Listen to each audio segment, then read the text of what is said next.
start us up here. So last week, we started to speak about the themes in Ben Sira, and we really focused just on one theme because it's wisdom literature.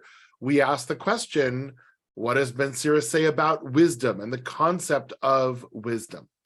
So today and then next week, we're going to go into some other themes that we see sort of interspersed throughout Ben Sira. If you remember from the first class, we talked about structure. We said there really isn't. It's kind of a mishmash altogether, and we have to pull from different places. So that's what I'm going to do.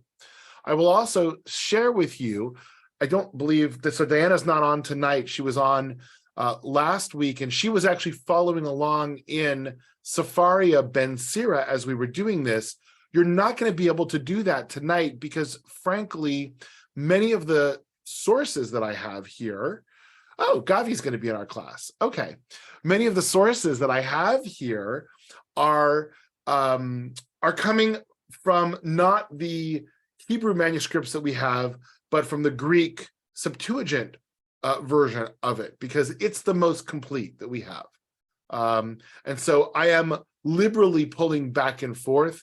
It's also why you'll notice this week I do not have the Hebrew with me here, because some of is non-existent, some isn't. So I'm pulling that aside. We're just going to focus on the English today as we go through. Today is what I'm going to call our happy themes. We've got happiness, we've got friendship, we've got social justice.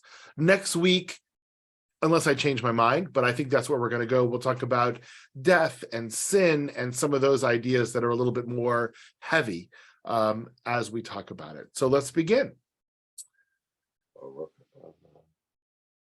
All right. People are going to come in, which is fine. I'm going to just mute everybody as we go.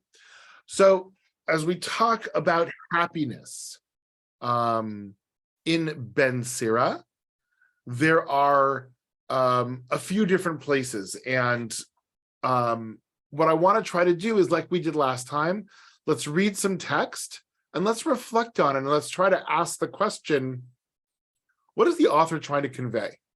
Right? What is his lesson? Because wisdom literature is all about the lesson. It's all about the moral. And so we have to always ask that question. What is the moral? What is the piece, the nugget that the author is trying to convey? So we're going to look at Ben Sira 25, 7 to 10, and it reads as follows. There are 9 things which I have judged in my heart to be happy, and the 10th I will utter with my tongue. A man has joy of his children, and he that lives to see the fall of his enemy. Well is he that dwells with a wife of understanding, and that has not slipped with, it should be his tongue, and has not served a man more unworthy than himself. Well is he that has found prudence, and he that speaks in the ears of them that hear. Oh, how great is he that finds wisdom, yet there is none above him that fears God. So what do we learn?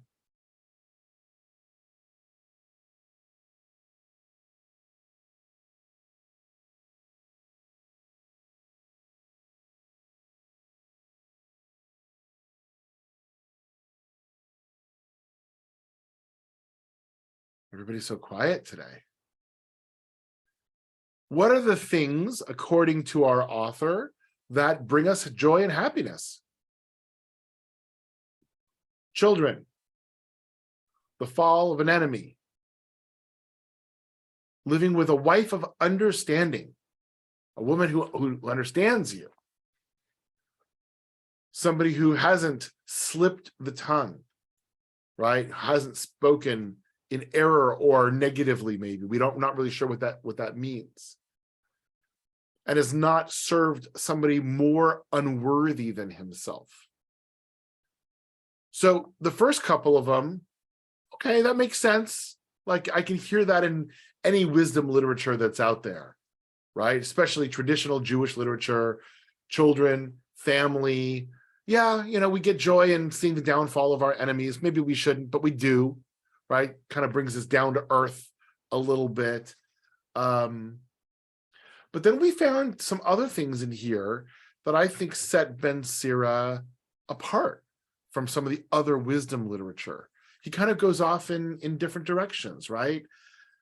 Understanding that you haven't served someone more unworthy than yourself. And I love the phraseology of this. First, it establishes that we're unworthy, right? Because you're unworthy, but you shouldn't serve somebody more unworthy than you, right? We should always serve somebody who's our better, so to speak, who's more worthy than us, more, closer to God, higher up. It's an interesting phrasing, but it's also an interesting concept that you don't normally see. You see it a little bit in rabbinic literature when we talk about the way that a student should respond to their teacher in the rabbinic world in the time of the Talmud. I actually wrote a paper when I was doing PhD stuff for Talmud on the master-disciple relationship. And I did a comparison between the Roman or Greek master-student relationship and then the rabbinic master-student relationship. And there were a lot of things that were similar, but then a lot of things that were differentiated. But this idea of serving somebody that is more worthy than you, that is superior to you, we do see in other places within our tradition. Nancy, you have a question or a comment? I have a comment.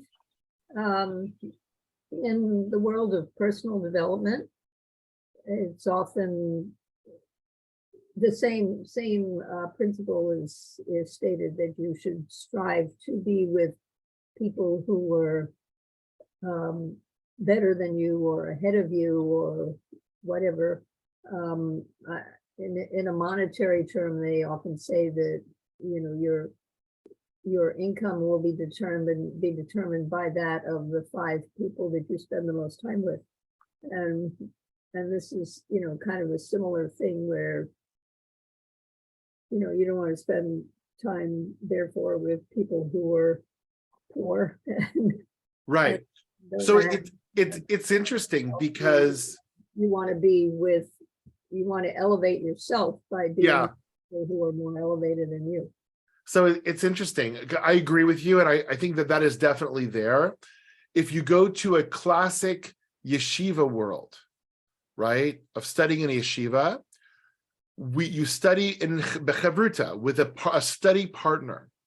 Right. And in the yeshiva world, you always have at least two chavrutot.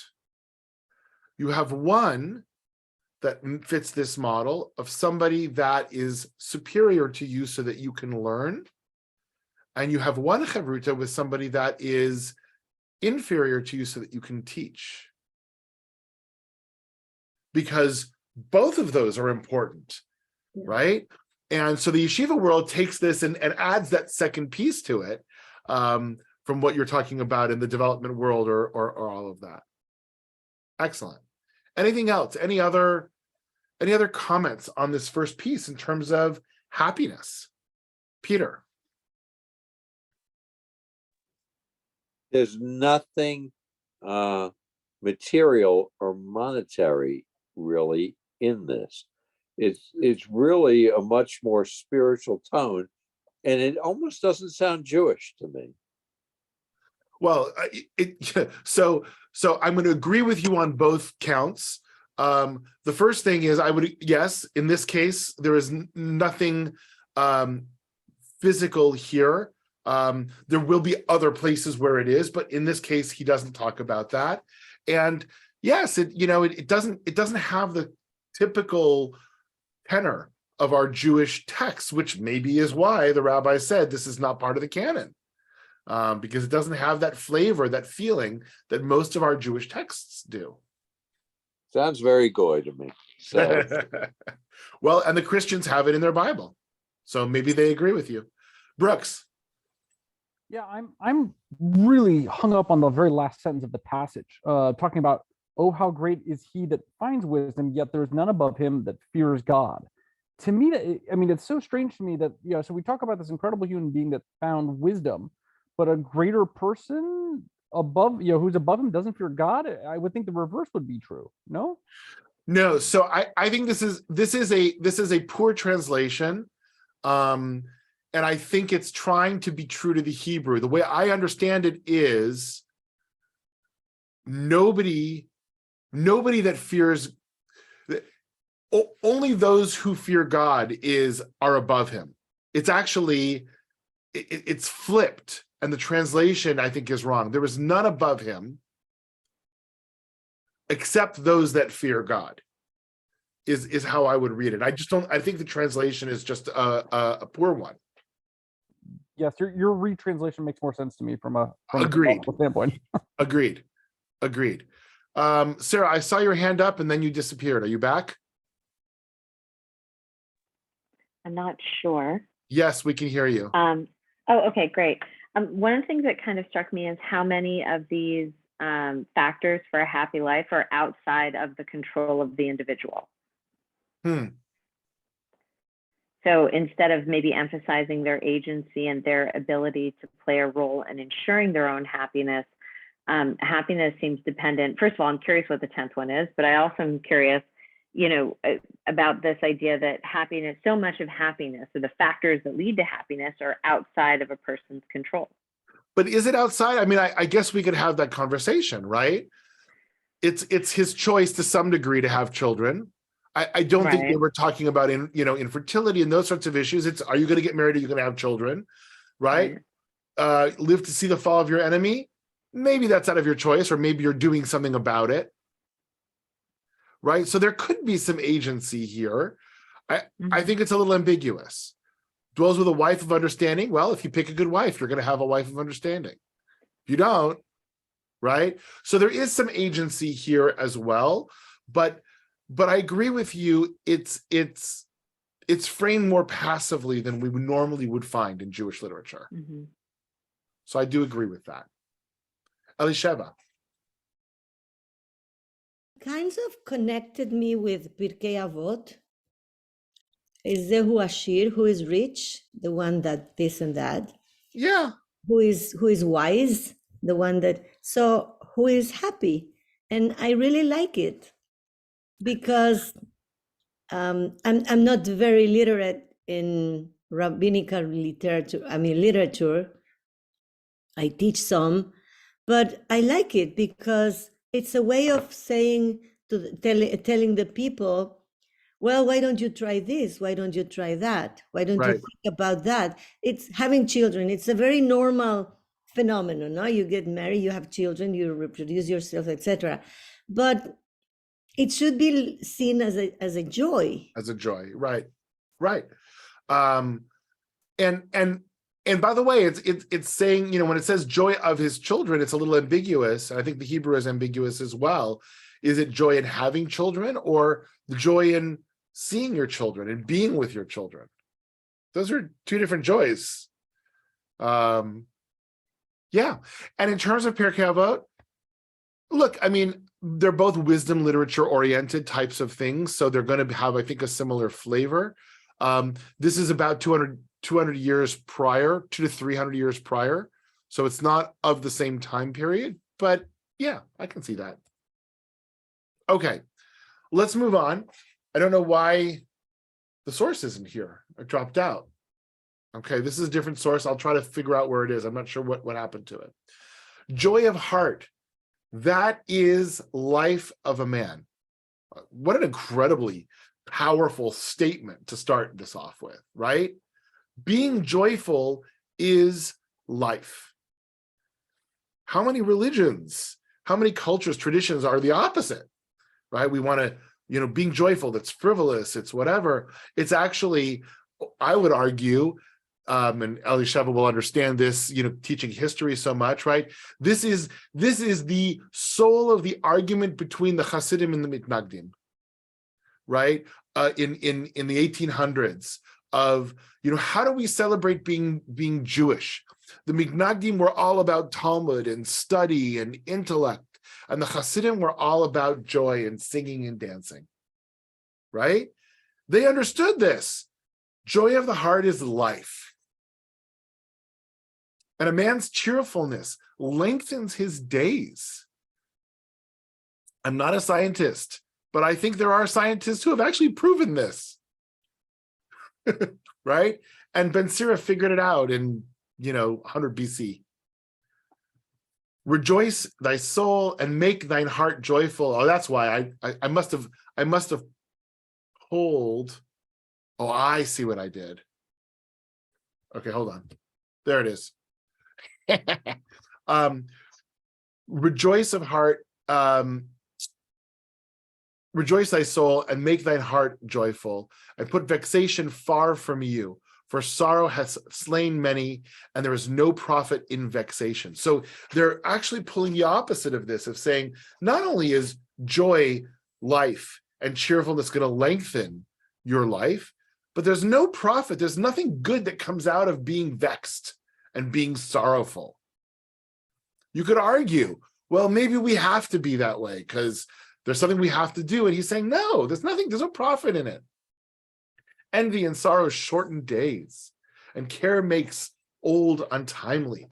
The sleep of a good heart is instead of dainties, and his food is agreeable unto him. I actually didn't understand that last verse, but I just took it as it was in the translation. I have no idea what it's talking about.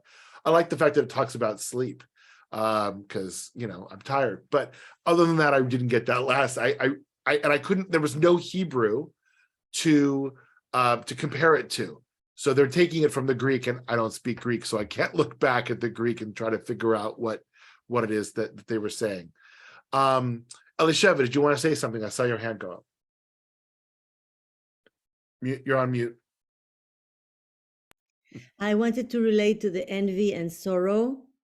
It makes the people be bitter, either those who envy others and they only see what what the others have, and that makes them feel. Nowadays, a lot of doctors and a lot of groups talk about singing and music and be happy with what they have, and envy is really, I think it's a sickness, because it really can make one person sick, and of course sorrow shorten days, right? Yeah, I mean it's brilliant. Even back then, he understood that these feelings, right? Yeah. These primal feelings of joy and sorrow have a tangible physical effect on us. I agree. And if we have a choice as to how we're going to live our life or where we're going to keep our time, let's take ourselves away from those things that'll be negative and bring ourselves towards those things that'll be positive. Nancy. Yeah, I mean, these are very basic things that one can, they're not out of reach of people. I mean, if you have a certain amount of control over your own life, you're able to do these things to avoid this, bad attitude, and to benefit or enjoy things that are, that are good for you, like sleeping and eating good food, right? So eating healthy food, and certainly you don't want to eat food that is not agreeable, because then you'll get sick, or you won't feel good, or your stomach will hurt, or whatever it is, so And then if we follow Peter's suggestion, then it's about ice cream, and ice cream is going to bring us joy anyway, right? As we go through. Look, I mean, it is clear that things happen to us in life, and there is going to be very often a visceral emotional response that we're going to have to things that happen, and we can't always control that. We can train ourselves, by the way, away from those things, but we're still going to have that initial response. The question is, what do we choose after that? I'm angry. I'm upset.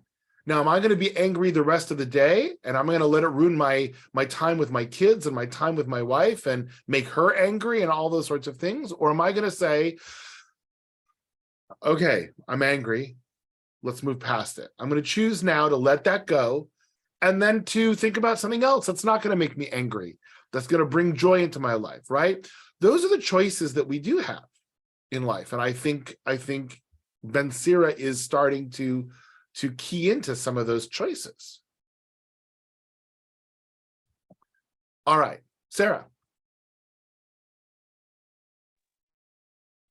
It does strike me as a rather progressive and a holistic way of viewing health, happiness, and like a life well lived. And I'm just curious, I mean, it feels timely now, especially in our day and age, but was that common thinking back then? So not so common. And I will put a caveat, like, wait until we have our conversation about death and sin and see if you still say the same thing. Okay. But yes, I mean, this in and of itself, taken out of, and by the way, I think for the most part, Ben Sira is a fairly uplifting book and a fair, he's not, it's not doom and gloom. This is not the book of Job. This is not right. So he does talk about these things and finding joy and finding those things. But it's not so entirely. I want to kind of put a caveat on that as well, because he'll balance it out with some of the other stuff too. Peter, and then we got to keep moving because we got lots of texts. It just, to me, it doesn't sound Levitical and it doesn't sound rabbinic. It's not. It's very different intonation. That, was this like a romance novel of its day? I don't think so, but I think it's novel. Look, I mean, it is clearly a different genre, which is why it's not canonical. I mean, we kind of come back to that same thing. I think we all agree. The question is, can we learn something from it in spite of that? But where does it fit? Because obviously it was important enough that it stayed with us, to some extent as a writing, but it doesn't doesn't make it into the big book. Well, I think it stayed with us in the big book. I think it stayed with us because it stayed with us in Christianity. My hunch is if the Catholic and Eastern Orthodox traditions would have dropped this, we probably wouldn't have known that much about it. With a couple of exceptions, there are some places in the Talmud that talk about the Book of Ben Sira. So people would have said, "Oh, that's interesting. I've never heard of that," and would have gone looking for it. But it's not part of our normal, everyday conversation, which is why it is part of my Obscure Books of the Bible series. All right, Elisheva, and then we really do have to move on. So we are used to hear the rabbinical literature from after the destruction of the Second Temple. And the worry of the rabbis was to keep the Jews connected, if not all in the same place. And then the tone is different, and there have to be more laws and more tradition and adjustment, and don't do this. But this was written before, right? Yes. So that's why probably it's written in such a, well, I don't know the whole book, but I like these ideas. I mean, we could promote them. Look, Nowadays, it's like saying, people need so much to hear about, come on, be happy. Even Sholem Aleichem, the Yiddish writer, he used to say, you have to laugh. The doctors suggest you should laugh. Right. So look, I mean, it's the equivalent of saying, well, Shakespeare doesn't sound like we talk today. Of course not. It's from a different time, right? It's from a different time. All right, let's move on. So we're going to look now at Ben Sira 40, 17 to 21. Bountifulness is as a most fruitful garden, and mercifulness endures forever. Sorry, I was actually, I had to type all of this in. To labor and to be content with what a man has is a sweet life, but he that finds a treasure is above them both. Children and the building of a city continue as a man's name, but a blameless wife is counted above them both. Wine and music rejoice the heart, but a heart of wisdom is above them both. The pipe and psaltery make sweet melody, but a pleasant tongue is above them both. So I brought this for two reasons. One, it talks about happiness in here, right? Wine and music rejoice the heart. But I liked the structure of this that we have. And not all of it talks about our topic, but the structure is really interesting to say, these things are good, but this is better. And you don't hear that very often, right? You hear normally people making an argument saying, this is good, this is the best, this is what you need to do. And they kind of leave the other stuff out. And I really like the fact that Ben Sira says, this stuff is good. Nothing wrong with wine and music to rejoice the heart. But having that without wisdom, that's Purim every day, right? Purim every day isn't going to get us to where we need to be. It's going to give us a meaningful life. It's joyful, it's happy, it's celebratory, but it's not real. Okay, so those are our texts on happiness. Now we're going to switch to friendship, okay? And this is from Ben Sira 6, 5-14. For some reason, I see what's going on. For some reason, my animations are reversed. I'm not really sure why. Many a friend does a sweet palate make, and gracious lips that greet with peace. Be they that are at peace with you many, but he that has your secret one of 1,000. So let's actually talk about this, because it's a little complicated, right? Lots of friends, it's a good thing. It makes sweet in our mouth, right? And gracious lips that greet you in peace. And it's okay that you have many friends, but the person who has your secrets, make that only one of 1,000. Don't spread your secrets around. Keep those secrets close to your closest friends. Not everybody, all of humanity should know that. For there is a friend that is for a season, and that will not continue in the day of affliction.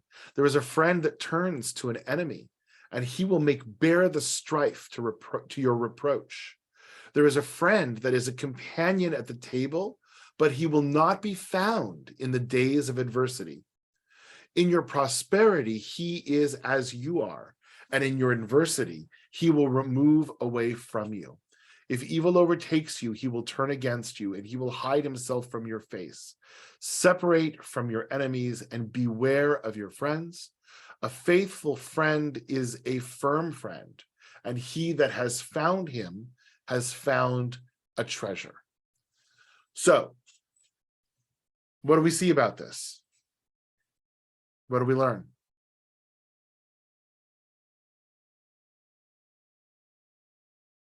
Sarah. Well, I appreciate how pragmatic he is, and I appreciate that it's a very realistic and maybe stark assessment, but it's one that doesn't pull any punches or pretend that everything is fine and that you can be best friends with everyone. Instead, it's on you to make good choices and trust as appropriate. Yeah, and it feels like it feels like an older person doling out advice to a younger person who's, on their way to college and about to make a whole new bunch of friends. I like that. Yes. Yeah, look, and the fact that he repeats the same idea again and again and again. I mean, the whole second half of this is the same concept repeated again until you get to that last verse. Mm-hmm. There's a friend that turns to an enemy. There's a friend that's a companion at the table, but will not be found in adversity. In prosperity, he's there, but in adversity, he goes away. If evil overtakes you, he turns against you, right? It's be careful. Friendship is good, but be smart about it. Be smart about it. And it comes back to this idea of wisdom. This is wisdom literature. Be wise about your choice of friends. Okay, I see Peter just walked away. The question marks are not missing text. The question marks are the translator wasn't necessarily sure that that's what the word means. And or it may come from different manuscripts, and so it was different in different manuscripts. And so the question marks are just there to say, is it really greet with peace? Could be something else with peace? It's just a difficult word translation. That's what that is. Okay, let's move on.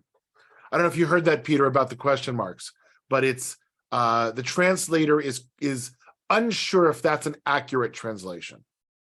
That's what the question mark meant. So this is now Ben Sira 37. Every friend says. Sometimes when there's question marks in some of these texts, No, it's like missing Dead Sea Scroll pieces. No, that's not that's not here. Yeah. Okay. Every friend says, I am his friend also. But there is a friend which is only a friend in name. Again, we're coming back to the same idea. Is it not a grief like death when a companion and a friend is turned to an enemy? Oh, hold on. I got to go back to one thing. I'm sorry. This last piece, a faithful friend is a firm friend, and he that has found him has found a great treasure. Remember, I told you that I picked a verse from Ben Sira to be on my ketubah and Debbie's ketubah. This is the verse that is on our ketubah. A faithful friend is a firm friend, and he that has found him has found a great treasure. And the word is actually ohev ne'eman, a faithful love is actually it's in a different place. So yes, that's what it is. Okay, coming back to our text here, I just didn't want to forget to say that. Is it not like a grief like death when a companion and a friend is turned to an enemy? Anybody who's had that happen, somebody who's close, right? It tears you apart. It's so true what he's saying here. A wicked imagination, he starts to wax poetic, right? Whence came you in to cover the earth with deceit? There is a companion which rejoices in the prosperity of a friend, but in time of trouble will be against him. There's a companion which helps a friend for the belly, but takes up a buckler against the enemy. Forget not your friend in your mind, and be not unmindful of him in your riches. So we see he's kind of going back and forth between our friends' good things. Are we supposed to be faithful? Are they not? He goes back and forth. There is a friend which helps, right? There's a companion which helps a friend for the belly. In other words, when he's hungry, he helps them and takes up a buckler against the enemy. He'll go and he'll fight, right? In spite of all these people that will turn against you. This is how I'm reading this. In spite of the first part of the people who will turn against you, there are friends who will be good, who will feed you in your time of need, who will fight for you against your enemy. Therefore, forget not your friend and be unmindful for him, right? He's trying to tell you, yeah, be careful, but don't turn your back on friendship. Brooks. Is this discussion about friends, is this again the teacher-student relationship that you have your friend who's going to help you find wisdom and stay on the path and as a guide on that path? Or is this just waxing poetically about friendship in general? I think it's waxing poetic about friendship in general, but I'm not 100% certain. Again, you know, if for me, I would need to go back and see the original, or at least the Greek, to try and figure out what word is being used here. And I just don't know. Mm-hmm. So I can't answer that. Sometimes in some of the later ones, we're going to see the word neighbor is used instead of friend. Like he kind of goes back and forth with it. Mm-hmm. It's a good question, though. All right. How are we doing on time? Good. Ben Sira 27. Whosoever discovers secrets loses his credit and shall never find a friend to his mind. So if you're a busybody, if you're digging in and always trying to find out other people's secrets, Ben Sira is saying, yeah, you're not going to have many friends. Love your friend and be faithful to him. But if you betray his secrets, follow no more after him.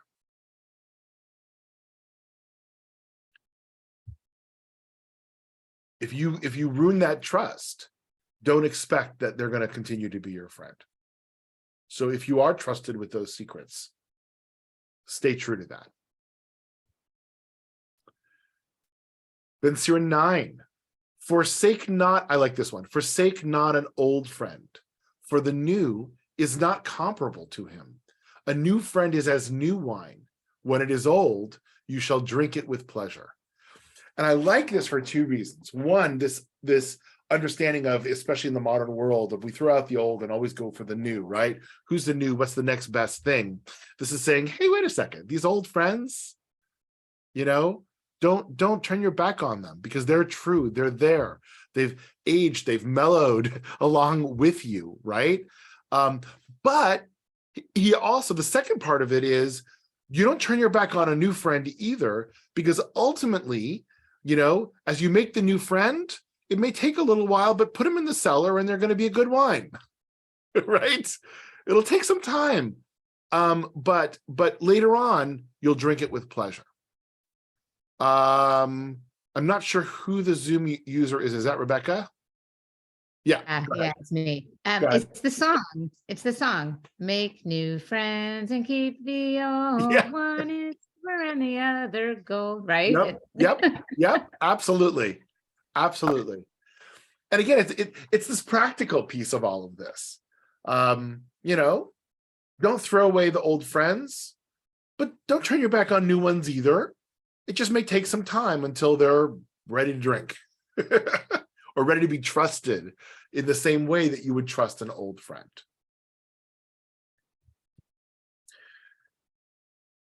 But talking about friendship, right? Ben Sira isn't afraid to say, admonish your friend, but admonish him before you threaten him.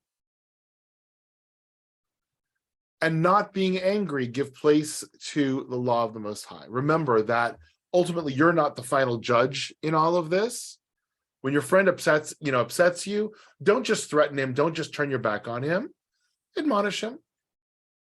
Tell him he's wrong. Tell him he hurt you. Tell him whatever it is, right? But understand that you're not the supreme judge in all of this.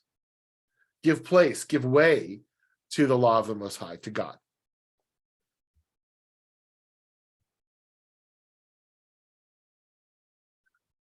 Okay.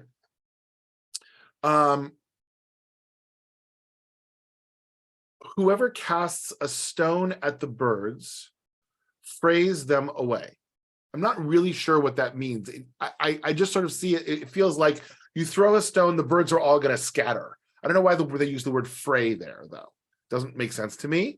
But you throw stones, the birds are gonna scatter. You throw stones at your friends, so to speak, they're going to scatter. And he that upbraids his friends breaks friendship, right? What does upbraid mean? If you look up in the dictionary, to find fault, reproach severely or censure, right? So if you can admonish, but if you start to really get on your friend's case, he's not going to be your friend anymore. However, though you drew your sword at your friend, despair not, for there may be a returning to favor. If you open your mouth against your friend, fear not, for there may be reconciliation, except for upbraiding or pride or disclosing of secrets or a treacherous wound. For these things every friend will depart.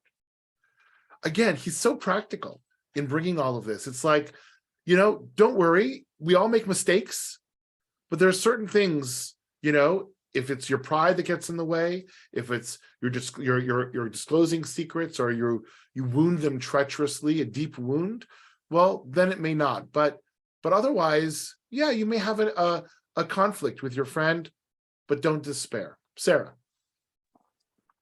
I'm a little bit amused at the idea that back then drawing a sword on your friend was something that, you could just go and apologize for.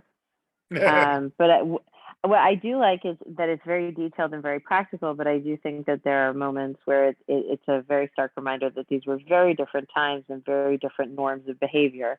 Agreed. And that we have to take some of it with just with that understanding, especially, I just was laughing over here at this idea of, even if you drew your sword at your friend, don't worry, you can repair it. You can say sorry. Yeah. Yeah. Well, look, I mean, we don't draw swords now, but how many times do friends, maybe this is a little bit more, we can stereotype it in today's day and age, two guys who get into a fight and they go outside and they knock each other around a little bit, and then everything's okay, right? Or two girls who are sniping at each other. I'm being very stereotypical about all of this, and then they make up, right? So we draw swords in different ways today, but it's still the same idea. Yeah. The British royal family should study this text. Well, there's a lot of texts they should study. Okay. Be faithful to your friend in his poverty, that you may rejoice in his prosperity.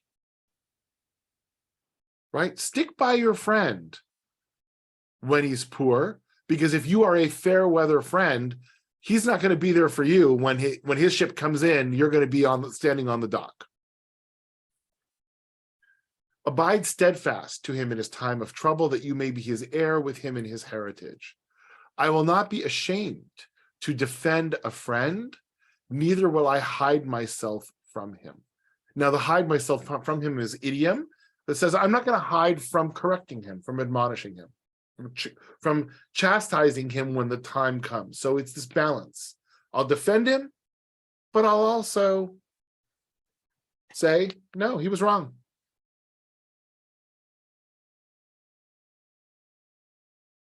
All right. Any questions on friends and friendship before we get to social justice? There's so much. Remember, there's 50 chapters or so, almost 50 chapters of Ben Sira. And so, these are just morsels to try and get a flavor. All right. Ben Sira 4, 1 through 10. My son, mock not at the life of the poor or of affliction, and make not the soul of him that is poor and bitter of soul to pine. Vex not the spirit of the soul that lacks, should be no E in there, sorry, and hide not yourself from one that is crushed in soul. Trouble not the bowels of him that is humbled, and pain not the inward part of the poor. Withhold not a gift from the needy, and you shall not despise the supplications of the miserable. You shall not give him place to curse you. He that is bitter of spirit cries in the anguish of his soul, and his rock shall hear the voice of his cry. Make yourself beloved of the congregation, and to a potentate moreover bow the head. Incline your ear to the poor, and answer him peace with meekness. Save the oppressed from his oppressors, and let not your spirit loathe right judgment. Be as a father to the orphans, and instead of a husband to widows. Doesn't make sense, but okay. And God shall call you son, and he shall be gracious to you and deliver you from the pit.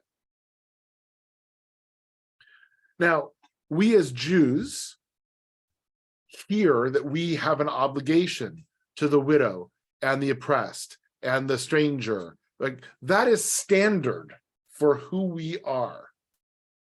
But this has, as Peter has said numerous times, this has a different tone. It's saying the same thing, but it's saying it in a very different way.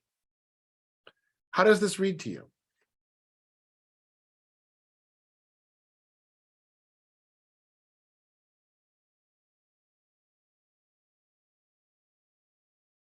Go ahead, Peter.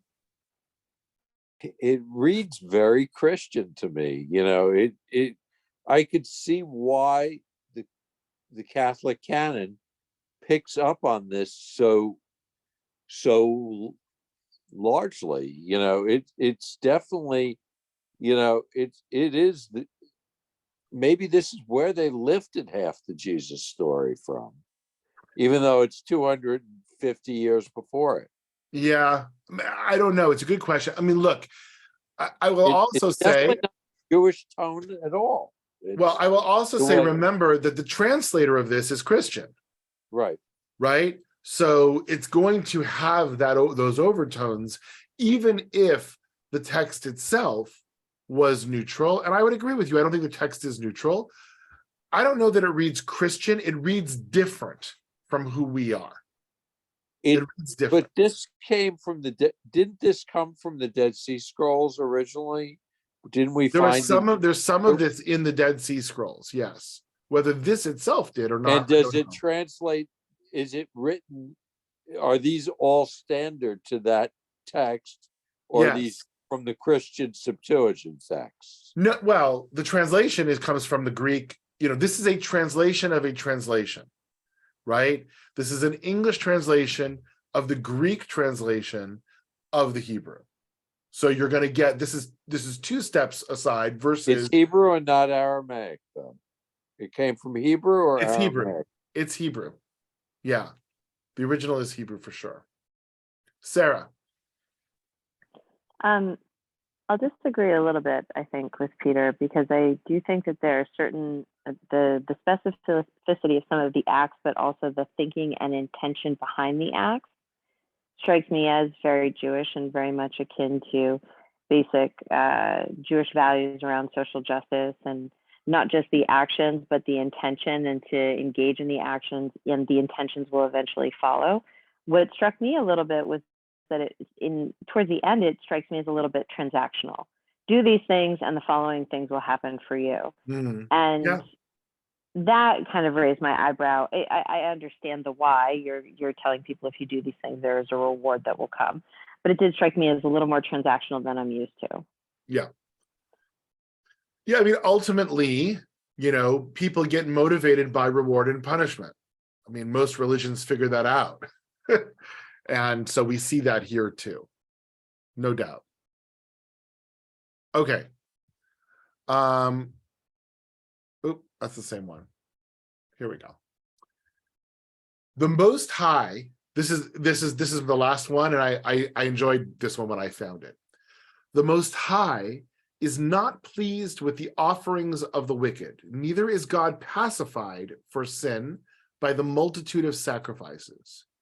Whoso brings an offering of the goods of the poor does as one that kills the son before the eyes of the Father. Right? So what is Ben Sira saying here is these people who are taking all of this and all of this money, this riches that they have, and bringing it as offerings. He's saying, if this is coming from stuff that you should be giving to the poor, which we'll see in a second, right? Then this is a problem. You're taking this away from the poor. God doesn't want that. Give it to the poor. Give it to the people that need it. God doesn't want this. This is out of wickedness because you're not doing what you need to do. The bread of the needy is their life, and he that defrauds him thereof is a man of blood. Right? You take money away from the poor, you're killing them. He that takes away his neighbor's living slays him, and he that defrauds the laborer of his hire is a blood shedder. You don't pay the people that you owe money to, who work for you. You are a shofech damim. That's a capital punishment, right? Now, that really, this is hyperbole here, of course, but they're making this equivalency. And here's what I love the best about this. When one builds up and another pulls down, whose voice will the Lord hear? When one prays and another curses, whose voice will the Lord hear? It's very beautifully written. It's very beautifully written. But this idea of we have an obligation to the people around us, and if we ignore that obligation and live our lives as if we are good, we're not. Brooks. When I read those first few sentences, I mean, it is very threatening and destabilizing to the traditional practice of Judaism at the time at the temple, right? I mean, and all this wisdom literature is basically disempowering kind of the temple, sacrificial temple definition of Judaism, and saying, hey, there's an alternate route to being Jewish and finding God, and that's what wisdom literature is, and it's very threatening and destabilizing to the natural or the traditional order of Judaism as we know it at the time. It is, because it's saying, and by the way, I mean, this is a little early. He wasn't wrong that whole industry was corrupt by that point in time, right? The priests and the temple and all of that, it was corrupt, which is why ultimately the other sects and the other factions of Judaism were fighting against it, which is why they brought the Romans in, to, later on, to try and deal with all of this. And then ultimately the Romans said, well, we're here, so we're here. And, history went a different way. So I agree with you. It is very destabilizing.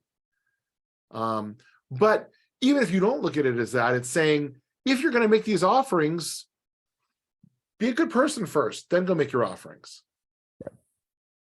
Right? Okay. Questions, comments. I'm going to take this down so we can actually have a conversation.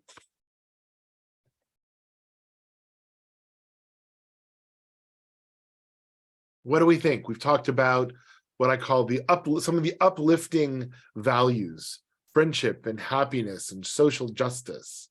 Next time we're going to deal with some of the more difficult values of how does Ben Sira see death and sin and shame and some of those ideas that are also part of the human world that we have to cope with and we have to deal with.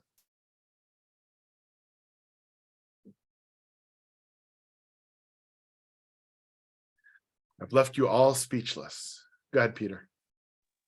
I'm just sitting here kind of in a wow state and still going back to it. It's like when we look at why we have the books of the prophets and kings and, these other stories, and you're going, wow, how could they cut something like this all out when it rings so true? And then you say, well, it's maybe counterculture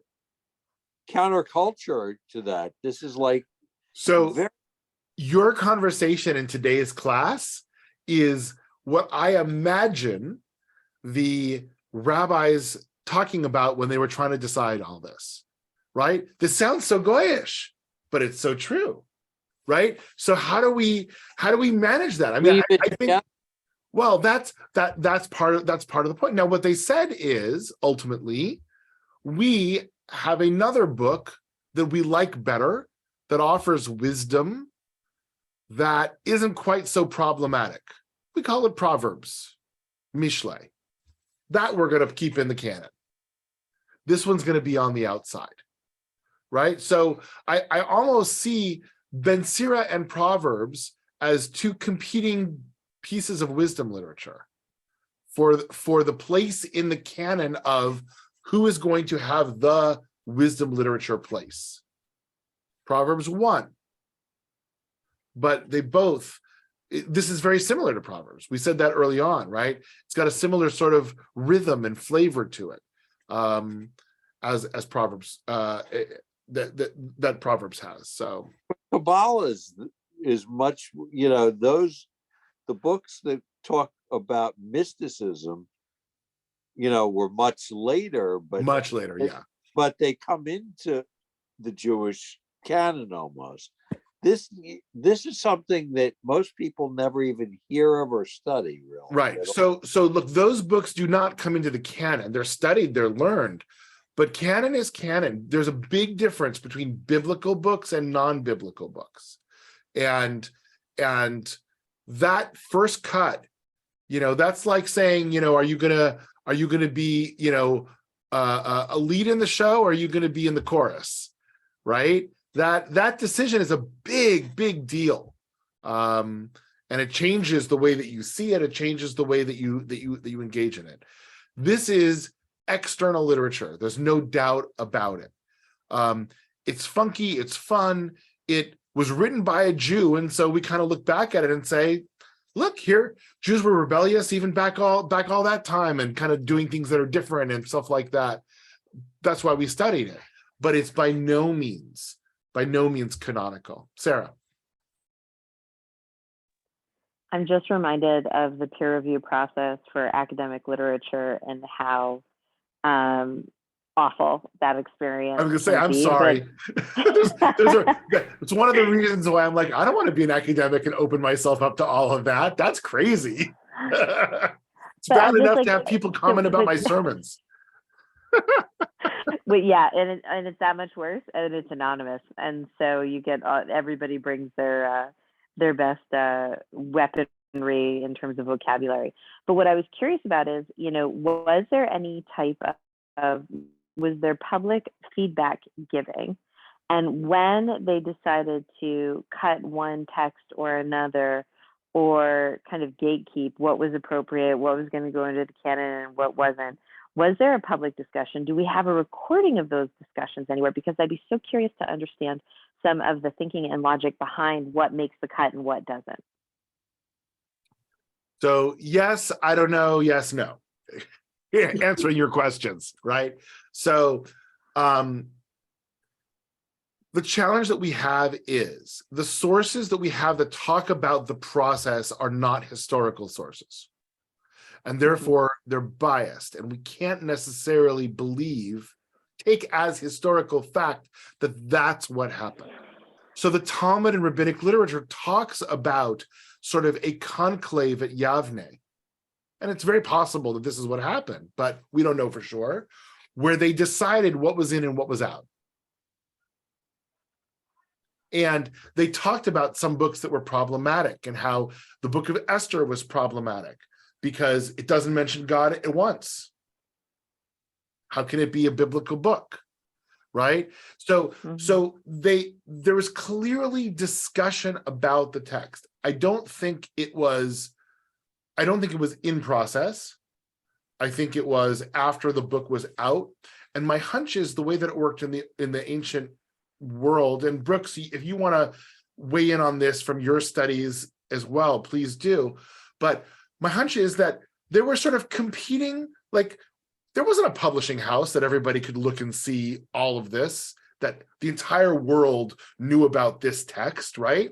It was, this text was for this community because that's who knew about it.